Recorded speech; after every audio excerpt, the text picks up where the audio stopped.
साजिशों का कोई चेहरा नहीं होता और हादसों पर किसी का पहरा नहीं होता। सावधान रहिए। नमस्ते, मैं हूं दिग्विजय सिंह। मेरठ का सरधना थाना, 22 अगस्त 2023 मंगलवार। 27 साल का सचिन अपने घर से निकला। उसने चेक किया कि सेब केला सब कुछ है ना। वो अपनी मां के पास अस्पताल जा रहा था।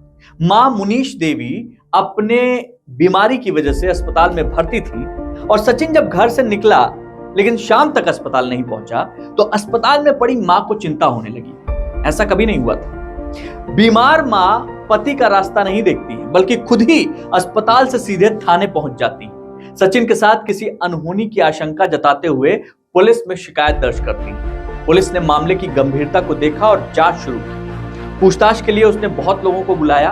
उनके पिता, सचिन के पिता संजीव के, उनको भी बुलाया। संजीव आए, बयान दिया और फिर ये कहकर घर निकले कि बीमार पत्नी घर पे अकेली है, बेटा भी गायब है, मुझे कुछ जल्दी जाना होगा। संजीव घर तो निकल लिए, लेकिन पुलिस को कुछ शक हुआ। कुछ घंटों की छानबीन के बाद पुलिस ने कुछ पुख्ता सबूत जुटाए और सचिन को फिर से हिरासत में लिया और दोबारा पूछताछ की। दोबारा भी कुछ बताने को तैयार नहीं। आखिरकार पुलिस ने अपने पुलिसिया अंदाज में पूछताछ की। सचिन ने मुंह खोला और बताया कि उसने एक साथी के साथ मिलकर 5 लाख की सुपारी में बेटे सचिन की हत्या कर दी।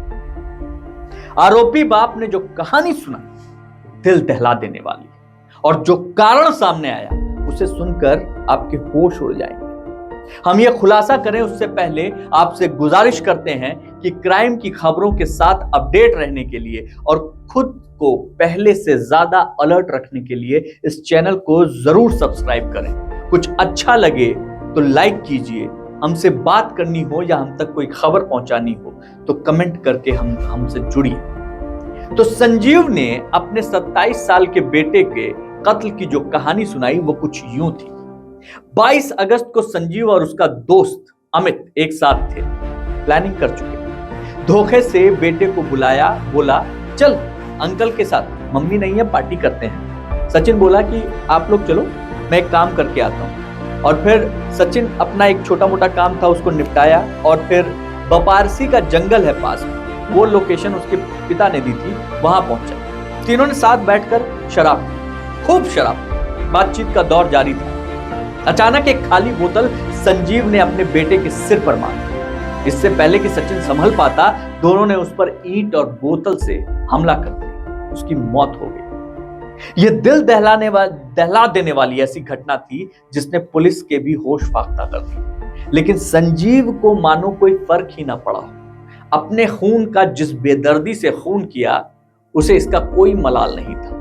बेरहम पिता ने अपने साथी के साथ मिलकर बेटे को पहले खूब शराब पिलाई और फिर उसकी हत्या की और शव को वहीं बागपत के पास में हिंडन नदी में फेंक दिया।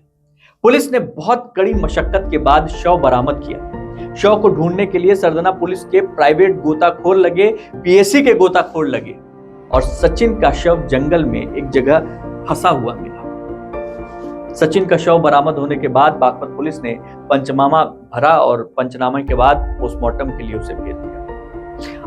आरोपियों से बातचीत पे, निशानदेही पे उसकी बाइक और मोबाइल भी मिली। बाइक की नंबर प्लेट तोड़कर छिपा दी गई थी और चाबी निकालना वो भूल गए। सचिन का मोबाइल भी आरोपियों ने गोबर में डाल दिया था 10 किलोमीटर दूर, वो भी मिल गया पुलिस को। खूनी बाप और उसका साथी पुलिस की गिरफ्त में आ चुका था।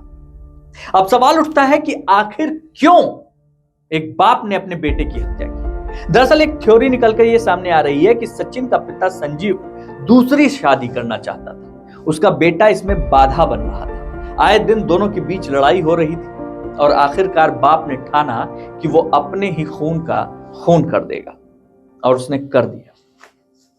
वाकई ये ऐसी वारदात है जो ये साबित करती है कि कलयुग में कुछ भी हो सकता है।